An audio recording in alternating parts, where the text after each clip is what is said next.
The show starts in 3, 2, 1, go. Good morning, CaneSport. It's August the 2nd, 2022. I'm Gary Ferman, the publisher of CaneSport.com, joined as always by our managing editor, Matt Shodell, as we discuss the news of the day, presented as always by Life Wallet, where the time is now to take charge of your personal health. And Matt, the time is now today. I know it's an old cliche on this show, but it is time for us to go to Miami Hurricanes Media Day. We'll be heading out there later this morning.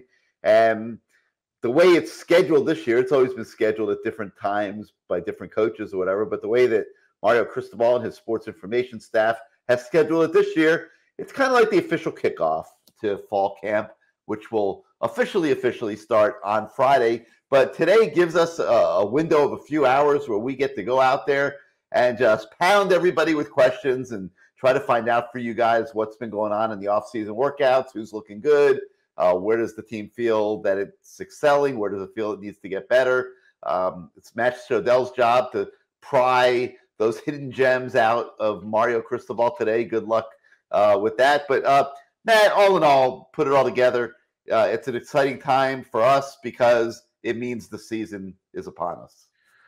Yeah, look, I really love Media Day because fans don't really understand, at least most fans, I don't think, understand how media relations is run at Miami.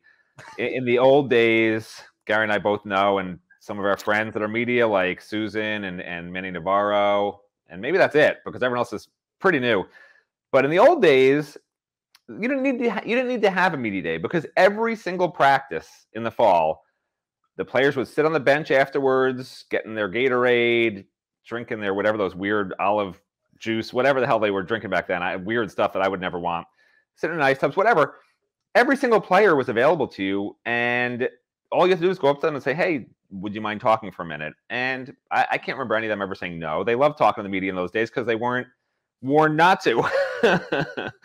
And it was great because everyone got their own stories. Everyone had their own information, and you developed a real rapport with players. So the way they've done it in the past years, probably the last ever since that Kellen Winslow outburst, the way they've done it is just group interviews and that's it. And sometimes, if you're lucky, you'll get a couple minutes with a player by yourself afterwards, with the permission of the United States Secret Service / University of Miami Sports Information Department. I'm not sure which one has control, but probably both. And it's different now, which is why Media Day is so great, because Media Day is your one chance to talk to any player you want, pretty much one-on-one. And last year we sat at tables with a player, and while they were eating, and just chatted. And you recorded it, of course. They knew they were being recorded, but you would talk about stone crabs. That's all we talk about is stone crabs and fishing, a little bit of football. So it's nice this year that they're doing Media Day again. But I was having a spirited debate with one of our arch nemesis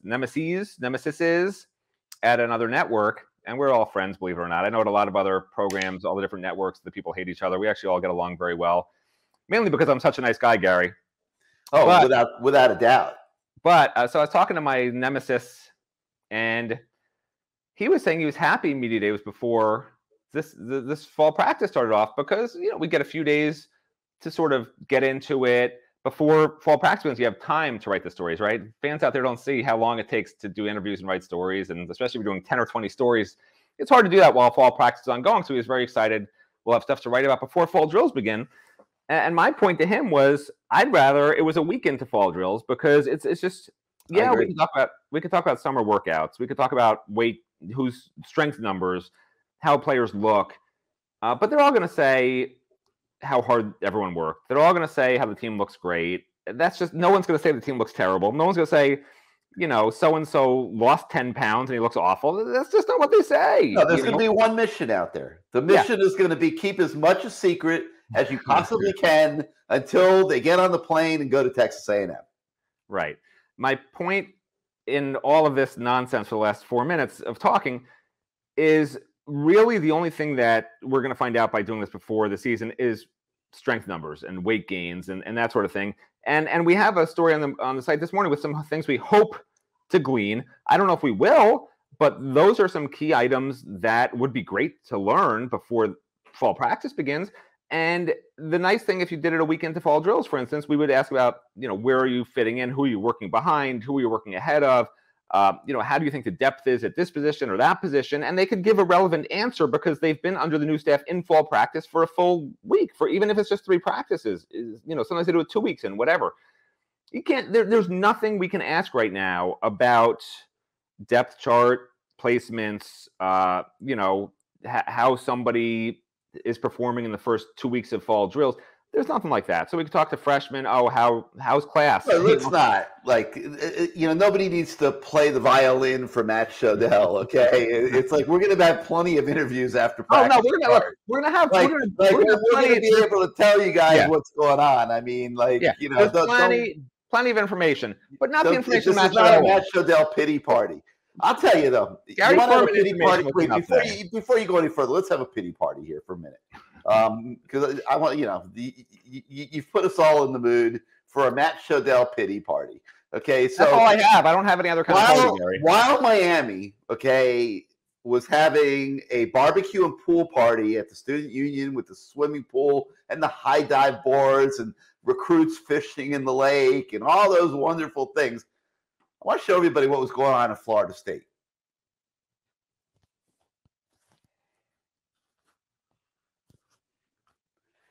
They're running around their stadium throwing water balloons at each other. You believe this? Matt, you're speechless? Oh, I didn't know I was allowed to talk. It's agility training, Gary. This is a high level. This basically is high level performance training. And I'm actually a little worried to play Florida State now because they may come out on the field with water balloons. I'm actually very concerned about this. I'm actually bringing it to the NCAA's attention. I don't think it's right. I don't think it's fair for FSU to have water balloons and Miami to not have water balloons. We want a level playing field, Gary. Well, here's one thing I can assure you: you will never, ever, as long as Mario Cristobal is head coach, see water balloons being thrown all over Green Tree practice field, which he holds, as he said many times, as sacred ground. And you certainly aren't going to see it at Hard Rock Stadium. But anyway. So I thought we'd have a little pity party at the expense of the Florida State Seminoles. Kind of like it's kind of like a welcome for war chant, coming over to On3 with us now. And, they went live on August 1st. They're now part of the On3 network too. So we might get some Florida State guys on this show. Let's be honest. They have Miami envy and they'll be coming to CaneSport quite often.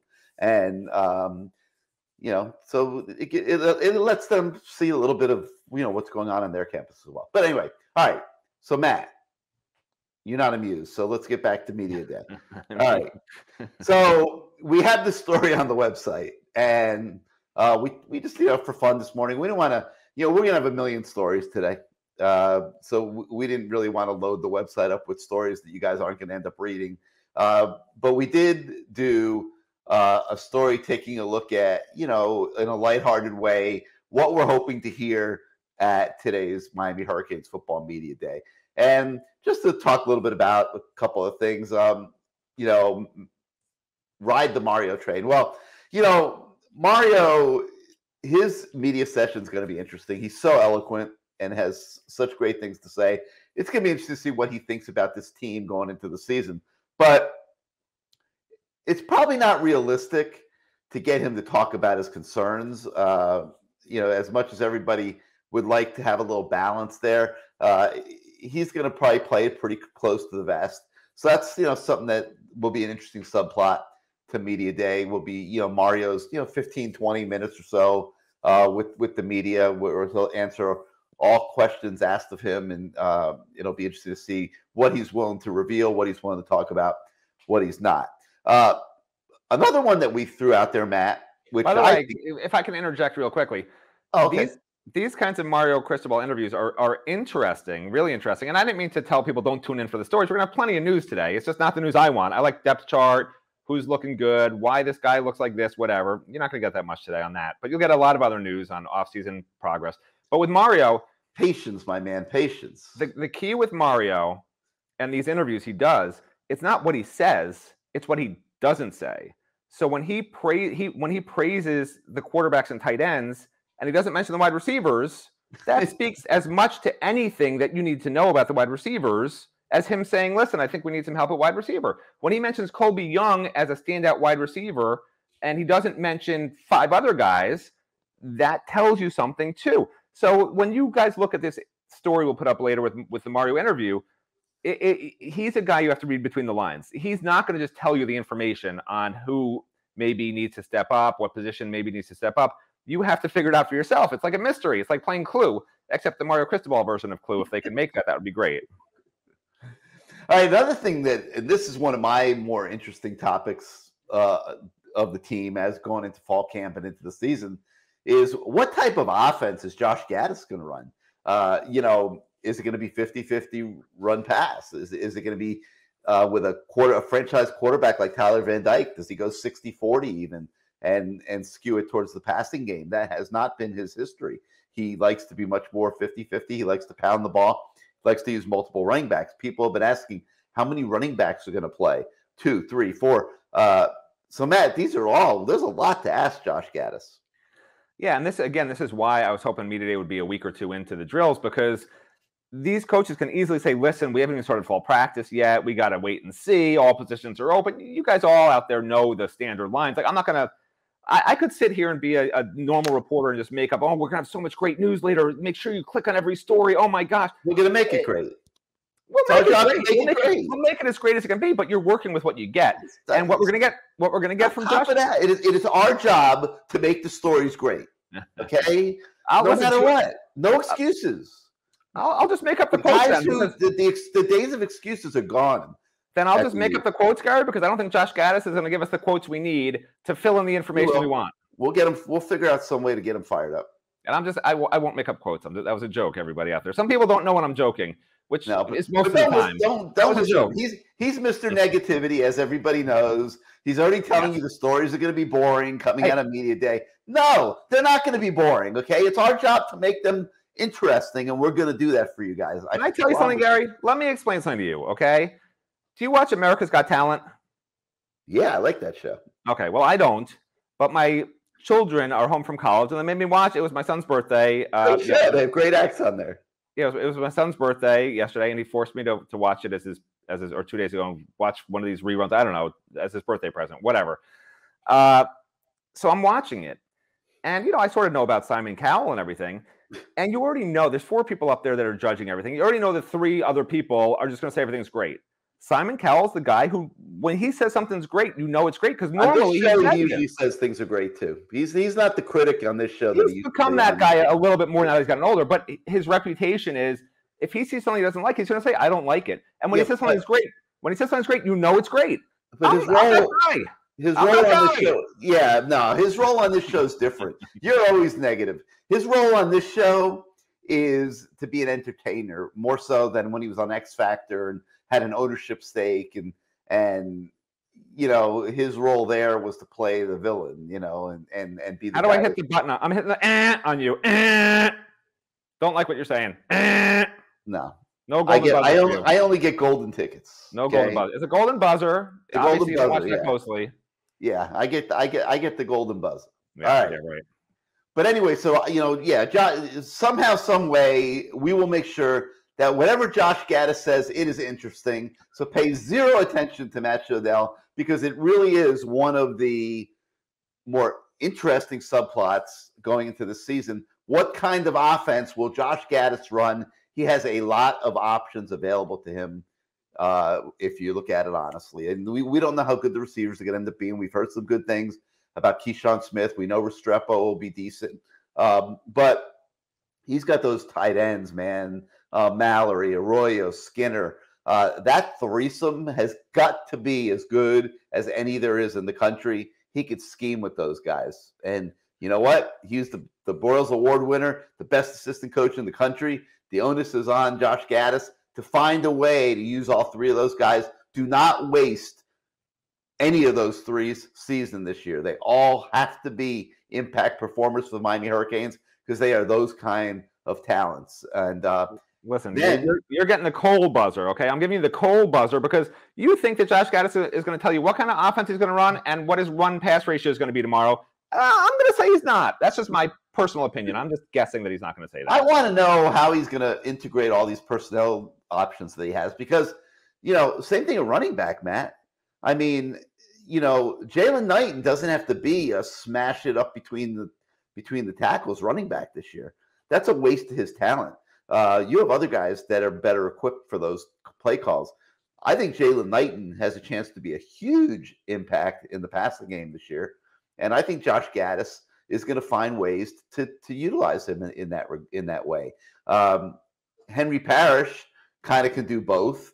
And then we'll see what happens there. We'll see how quickly Citizen can pick up the playbook. What does Don Chaney look like coming off yet another injury, riddled time period?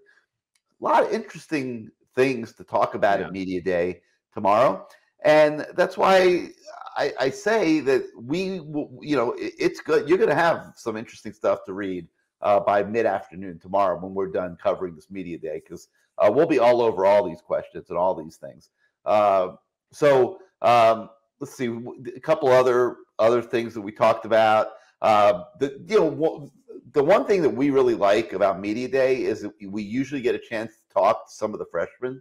And once camp starts, they won't make these guys available very often. And it's nice just to see what they're thinking. Do they think they can compete as true freshmen? By now, they have an idea because they've gone through all the offseason workouts. They know where their ability level stacks up with the vets. So, Matt, I think you would agree that, having the chance to talk to the freshmen at Media Day at least gives, again, you a chance to write something interesting? Disagree. I don't know what you asked me, but I heard you ask me if I agree with you. I'm just going to guess I'm disagreeing with whatever it was. As it relates to the freshmen, I'm excited to talk in particular, I'd say Trevante Citizen, Nigel Kelly, because there are guys who participated in the spring that were freshmen that we saw what they could do. Those two guys I just mentioned are guys that I think can have a really big impact in their first years. And I'm just curious to see, if they feel like they're understanding, because they get the playbook already, if they're understanding what they need to do for day one of fall drills. With Nigel how he's coming up injury, if he's able to glean anything from the spring.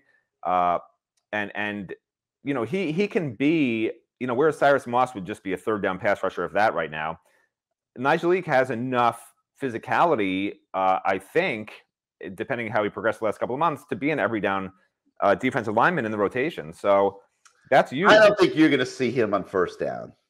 He has the potential to be. I didn't say he would be.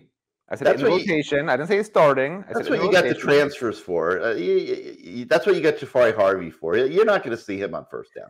You might see him in third down pass rush packages, though. If he's better than Jafari Harvey, he should be on the field. I'm not a big guy on play the older guy. I'm not a big person. He's not going to be better than Jafari Harvey right now. I know you love Jafari Harvey, guy. You saw him with his shirt on. Like, oh my God, look at Jafari Harvey. I like Jafari Harvey, the kid. I'm not convinced he's going to be a starter on this team. They took him to be a starter. Well, they took him to Media Day. So, it doesn't matter. This is Media Day stuff. You take someone to Media Day who is trained to speak about things that aren't going to be harmful to the team. Messidor, Azude, these are guys who weren't even there last year. If you're going to take somebody on defense, who else would you take? Wayman Steed and that's it. Wayman Steed and who else? There really was not a lot. You're not going to take James Williams. You're not going to take. These are young guys. You're not going to take a second-year guy or first-year guy. Yeah, I know. There aren't very many veterans on the defense right now. But no, I'm not convinced he's going to be a starter, Matt. So no, you did not hear me say that, and you will not hear me say that. Nigel Kelly is going to be a superstar at Miami. I'm not sure he's going to be ready to be a superstar as a true freshman. He's got to grow, get stronger. He missed spring practice. But to describe kind of the way this guy, like, what were those toys that you used to play with when you were a kid, Matt, that you used to be able to bend them and twist them, like Gumbies? Like Gumby dolls? I don't know what you played with. No, but it was like a figure that you could twist and turn and I wasn't alive in the 1930s when you had little, what are those, the pipeline, whatever those things are called. I think they were called Gumbies. I think that's my memory, Gumbies. Okay. Anyway, Nigel Kelly can bend and twist and do things with his frame that normal human beings can't do, and he has the chance to help them as a pass rusher. this year. He has been doing phenomenal in the offseason workouts. So that's going to be something to look into at Media Day today as well. You know, where does Nigel E. Kelly stand? But it's like we talked about, it's going to be nice to be able to talk to the freshmen. And then lastly, Matt, you know, we talk about this great mystery. It's been more of a mystery than it's ever been for us in all of our years of covering the Canes. And that is what's going on in the weight room with Aaron Feld. And I don't understand it, quite frankly. This guy is such a personality. He is such an asset to the program. Why has he been here for 7 months and we still have yet to do an interview with him, no matter how much we ask? Like, he's too busy. He's too busy. He's not a free second in his life. I mean, this guy is a character. Like like the fans need to get to know Aaron Feld and want to get to know Aaron Feld. So hopefully, listen, Aaron Feld can work behind the scenes. From everything I've seen, and I don't know how many of you fans out there have seen this, but they had it up on the big screen at the barbecue too. But they have these before and after photos of some of the players, and it's what he's done with these guys is really impressive. And yeah, you know me, Debbie Downer, we've seen it before where fans have been very excited. Oh my, look at this guy now compared to, you know, last year, and they would look different. Every coaching staff, every strength coach has a different style. Some coaches try to bulk guys up on the interior, sort of with disregard for agility. Others want to slim everyone down and make them mobile, you know, depending on the position. And, you know, I think with Aaron Feld, a big focus for him is on body fat, lean strength, those sorts of things, correct nutrition, and especially for him, and this is great because it's been a problem in the last few years, is just being able to be at your best in the fourth quarter. You know, we saw Manny Diaz was afraid to use his defenders more than 50 snaps a game because they were so winded. So being in great condition is a huge emphasis that Aaron Feld puts on these guys. And by being in great condition, you have to be lean. You can't just bulk up and be in great condition at the same time. That's sometimes a little difficult to achieve. So I'm very excited to see at the end of practices, when we should hopefully still get an availability session, see how if these guys are still going 100% full speed, or if they look a little winded, or their hands on their knees, which they're not allowed to do, by the way. That's one of the rules. You can't put your hands on your knees or bend over to catch your breath, which I love. That's never ever happened at Miami before. I've never had a player say to me, "Yeah, one of the rules, we're not allowed to put our hands on our knees and bend over to catch our breath ever on the practice field." So I guess they just lie down and take a nap when they're tired instead of putting their hands on their knees. I don't know if that's frowned upon. But yeah, so listen, I'm excited to hear what players say about the off-season training, the weight room. That's really what I'm most excited to hear about. We're not going to, like I said, no depth chart news, which, you know, I love that stuff. We're not going to get that. But we will get great information on progress, body type, and how guys looked in 7-on-7 from the summer and things like that. And one other thing I'll mention that I'm sort of excited to hear, maybe a little less so than others, goals.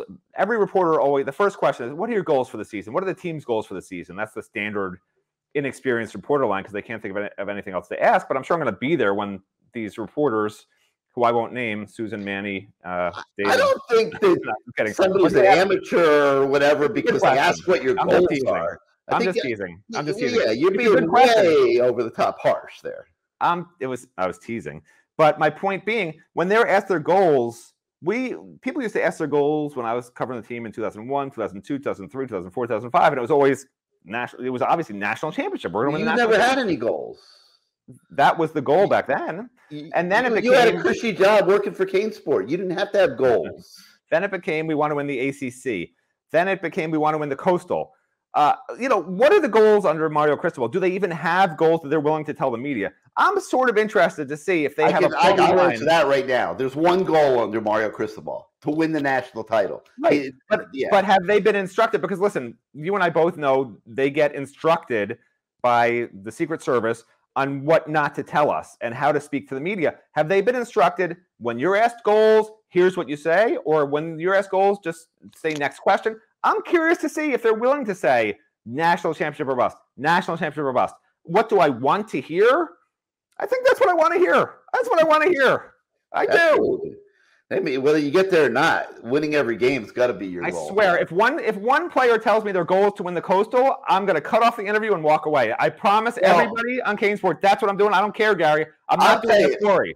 This is interesting because I did run into a guy that's a starter, going to be a starter on the team a few weeks ago. I did say to him, I said, what do you think of the team? And he says to me, he says, I think we can win 10 games. And I was like, the immediate thought that came to my head is, what are you talking about? You're supposed to think you can win 12 games. Like, He's the Matt Shodell of the team, Gary. He's a Debbie Downer. He's a realist. He's probably being realistic. But my point is, like, if you're a player on a team that has this kind of talent, I mean, no, they're not all the way there yet. No, they're not close to all the way there yet. But there is a somewhat reasonable level of talent on this team now after all these transfers have come in. And, they should absolutely be looking to win every game, whether they do or not.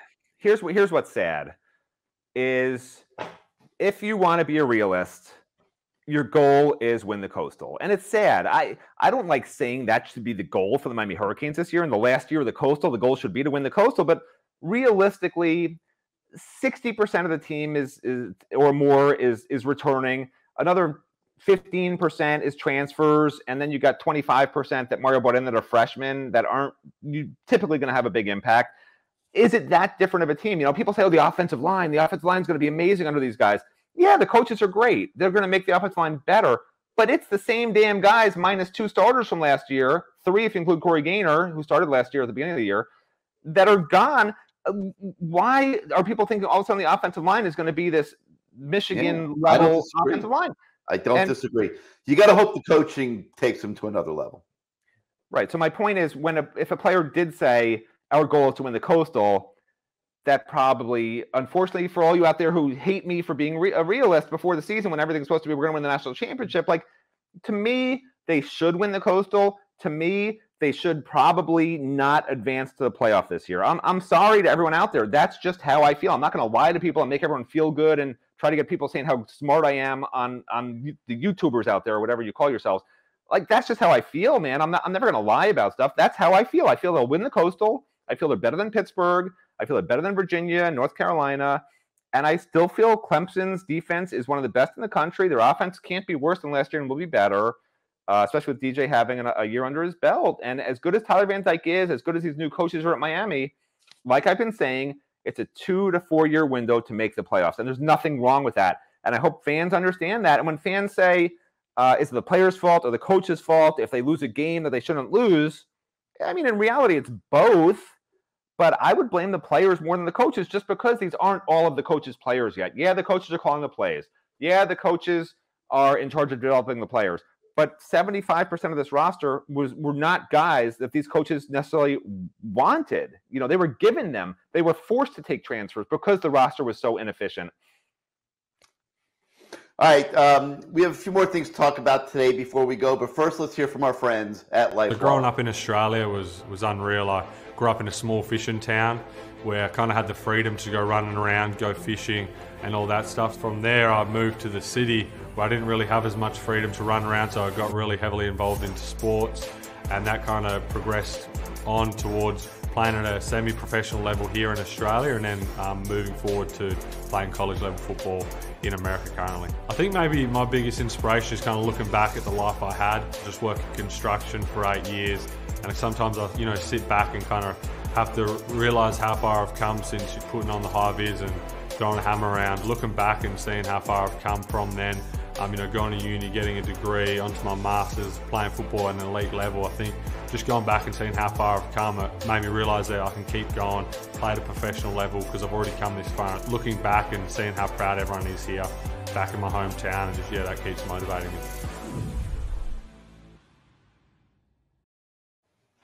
I like that one, filmed in Australia. All right, so one of the other subjects that we get into today are the expectations of Mario Cristobal in year one. All the hype,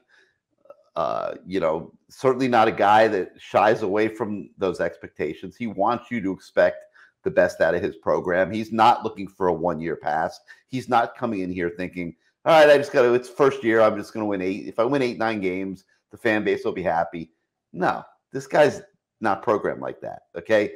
But that doesn't mean necessarily that everybody out here should have unfair expectations of Mario. And it's very hard to define fair, Matt. And, we try to talk about it a little bit in the story today and kind of, reach the conclusion that it's not an overnight process to be the best team in college football. You got to kind of build up to it a little bit. Yeah, one of my mega fans on the YouTube channel who just loves me was saying how I'm so negative, and he points out some of the things I'm negative about, and some of it's correct. He says I'm a miserable human being. It's fair. That's fair. I can understand that. It's okay to admit if you're miserable, and maybe other people enjoy seeing miserable people. Maybe it makes them feel better about themselves. Did you stop coloring your hair? Did you stop coloring your hair? I've never colored my hair because you're looking grayer. Like you look gray. Thank you. Like I'm older than you, and here I am with this nice black hair, and you look gray. Listen, like I tell people, including my mother-in-law, who always says how gray I'm getting and how old I look. Who am I trying to impress? If I needed to impress people, I probably would just wear a hat. Okay. But anyway, getting back to the point at hand, my big fan also said how I never, when Mario Cristobal was hired, I said it was an awful hire, which I absolutely never said. Mario Cristobal, and Gary, make stuff up. I know. I've always said hire. However, where this person may have gotten that from is one of these shows I did mention, probably God knows how long ago, how everyone always gets so excited whenever there's a new coach. When Mark Richt was hired, when Randy Shannon was hired, when Manny Diaz was hired, when Al Golden was hired, you can go down the list. There was so much optimism among the fan base with every one of those coaching hires. There was, which I pointed out at the time, and I said, "Listen, it's great, but let's see. Like that's my thing. Let's see. Let's wait and see because I've had such high expectations for 20 years." And I keep getting shot down, which is why I'm so miserable. Whatever your name is on YouTube, I forgot what your username is. That's why I'm miserable. It's not my fault. Blame the Miami Hurricanes. That's what created this. Anyway, my point being, I think this is the turning point. Not necessarily this season, but some of the things we're going to start finding out tomorrow about just even in body language. Today in body language, in maybe some of the verbiage. That the players are saying because they may have it ingrained in them certain ways of speaking now that they're hearing from the coaching staff that we haven't heard previously. I'm curious to see if that's something we hear today, that we will report that. There might be, how sometimes you hear somebody say, you triggered me, and you think to yourself, okay, that person's been in therapy for a while. We may hear some terms from Miami Hurricanes today, multiple Hurricanes that we're not used to hearing from football players. And we'll say, oh, that's something that's been ingrained to them from the coaching staff. So let's wait and see. Maybe we'll hear. I'm hoping it won't be a triggered thing, but maybe some interesting verbiage will come out today. So Mario's the right guy for the job. I've been saying it all along. The staff he's put together is tremendous. They're putting the facilities in place. They're doing everything right. And like you and I both agree, and this is one of the few things we agree on, if it doesn't work with Mario, who else is going to get it to work? He's trying everything. They've thrown everything at it to get it right now. Athletic director, football coach, assistant coaches, backroom coaches, recruiting coaches, facilities. There's nothing else you can do. If they can't catch Alabama and Clemson and Ohio State and you name the school, if they can't catch those schools within 3 to 5 years, 2 to 4 years, something in that timeline, then I don't know what else you can do with the University of Miami. Yeah, I don't disagree. They're doing everything they can do as long as they deliver on what they're saying they're going to get done, and they need to get shovels in the ground. Time is going by, and they've got these great grandiose plans, but they have to put them into action and not get bogged down in fundraising and things like that. Somebody's got to be funding the cash flow. Yeah, I've heard they have to. I heard they're trying to raise. What is it? I mean, they're still in the money. By the way, they're going to try to raise 50, 60 million probably. And they're still in that process of trying to raise the money, I believe. Yeah. So it's not like they can just put shovels in the ground tomorrow. You got to, you have to get the money in place and then do it. Bro, whatever you want me to call you, man. Hey, man, let me tell you something. Screw all that, okay? Let the med school fund the cash flow. I agree with that, actually. Get the damn shovels in the ground. Don't play tiddlywinks with yourself over this mega football complex that you committed to building before you talk Mario Cristobal into coming. Okay? I don't understand why they're reaching out to donors Do it first, then get the money. Like, I don't care, man. Get it going. Yeah, no, this is what they do because they know if they do it first, they'll never raise the money. But, it's like, look, how many places you're going to go to John Ruiz? You're going to try to get $10 million out of him because he's doing so much on NIL.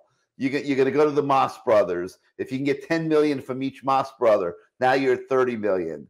Then you're going to dip into your next pool of donors and try to very quickly raise another 20, 25 million, which you should be able to do. You should be able to get to $55 million pretty damn quickly in this whole process. Okay. So, and then at that point, you're taking out mortgages and loans and you budget for that. You figure out how you're going to pay for that. But the point is, don't play tiddlywinks with yourself, University of Miami.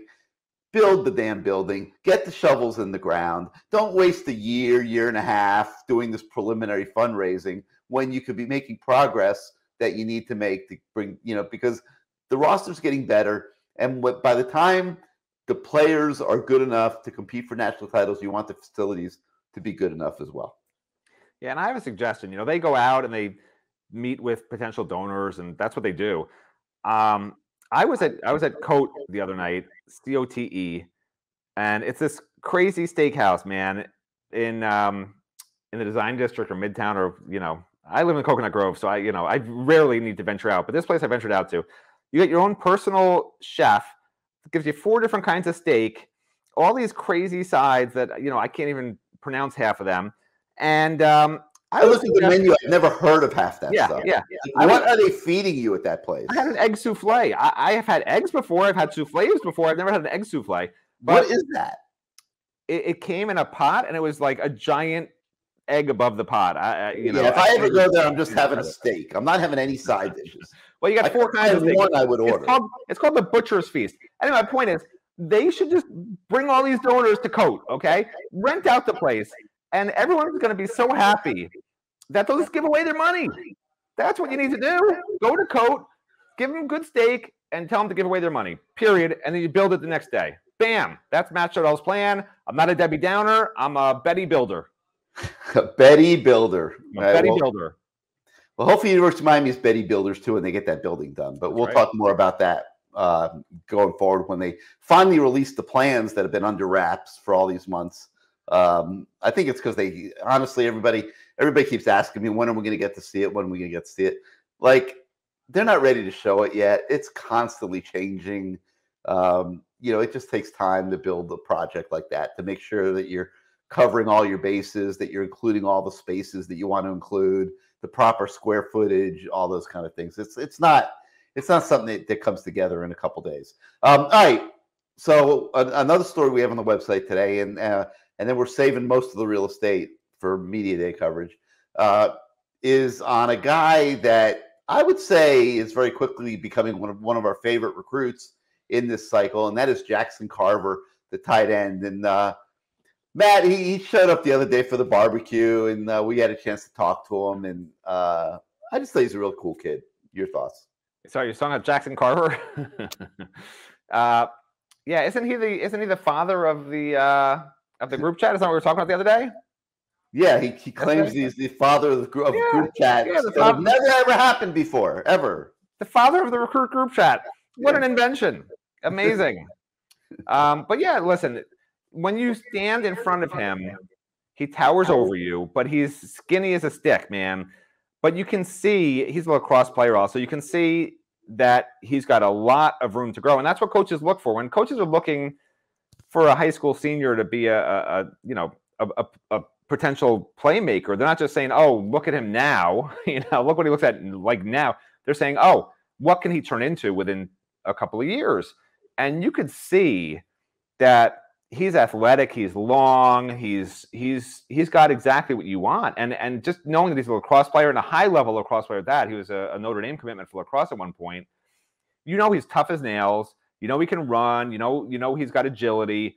I mean, the sky's the limit for him. This tight end class, I think people might look back in a few years and say, there's never been a tight end class like this in the history of Miami. And you're talking about, the Jeremy. Well, how about the 3 you got on the roster right now? Well, yeah, Jaleel Skinner is going to be special. Arroyo's going to be an NFL player, Matt. The Royal and will be. he's number 2 to Mallory, who may or may not, but a Royal, you want the Royal's going to be an NFL tight end. Yeah, I love Will Mallory to death, but I'm not sure he's not the 3rd best tight end this year on the roster. Honestly, it could play out that way. This is the thing. These coaches now are not going to pander to seniors or juniors. They're going to play the guys who are going to let them win. And you could ask players now; they'll tell you last year. Will Mallory is going to get some preferential treatment. He's earned it. He's earned it. That's not how it works with Mario Cristobal, Gary. There's not going to be such a great disparity that he's going to not be worthy of playing time. I think they're going to use all 3 of those kids. Oh, yeah, I think they'll use all 3. But Mario Cristobal is not going to play a senior when they have a freshman who's better. That's just not what Mario Cristobal does. Will Mallory is he's a leader on the team. He will get preferential treatment. He's a leader on the defense. It doesn't matter. Gil Ferman he will. On defense. It doesn't matter if Keontre Smith's better, if there's a better linebacker, if Chase Smith. By the way, Chase Smith looks like we saw him the other day, driving a nice car. He's unbelievable. He looks unbelievable. And I honestly think that when push comes to shove and it's the middle of the season, and guess what? Miami's last 4 games are the toughest games. So by the middle of the season, I think Javonte Citizen's the top back. I think Jaleel Skinner's the top tight end. And you can call me crazy, but that's just what I think. I won't call you crazy because it's certainly not there. I don't think Jaleel Skinner's going to be ready to be physical enough to be the first string tight end. Top receiving tight end. Well, he might because they're going to be able to scheme with him, which is going to be interesting. It's going to be fun watching this offense this year. There are so many things that Josh Gaddis has available to him, and I think he's going to. We're going to see it all. I really do. And by the way, you mentioned I didn't want to cut you off before because God forbid everyone freaks out. Matt didn't let you say good morning CaneSport yesterday, according to some people.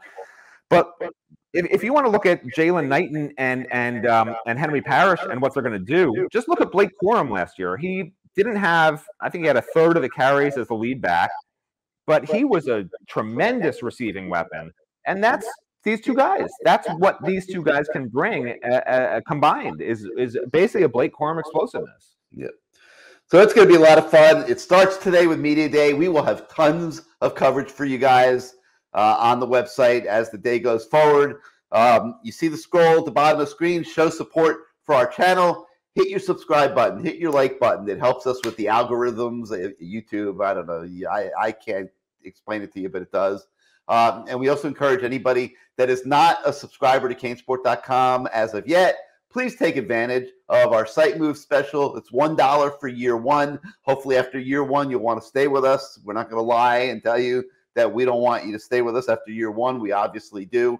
But it's a great deal. We negotiated it with On3 because we want this entire fan base to be able to come together in one community for this very, very interesting season that's about to unfold. So thanks for starting your day with us today. We'll be coming at you as the day goes forward. For Shodell, I'm Ferman, and we'll see you next time, everybody.